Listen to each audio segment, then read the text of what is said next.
The crash, which you have just seen, from moment of impact until the vehicles came to rest, took 0.3 of 1 second. On the outside, they're fairly normal, 6 foot, 190-pound adult males. On the inside, they're equipped with electronic devices and contact points that are going to tell us when and where they have been hurt and how they feel about it. This 35G barrier crash is designed to break test equipment. Fortunately, it represents less than 5% of total accidents. These next 3 sequences are simple broadside impacts that occur all too frequently.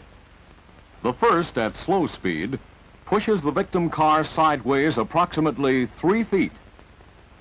This dummy keeps his seat because he's wearing a seat belt.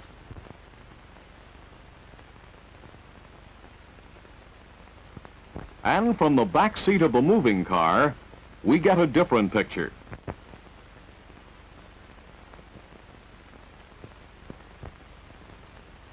We don't like to smash these automobiles, but this is the only way to simulate the actual conditions which can establish the design criteria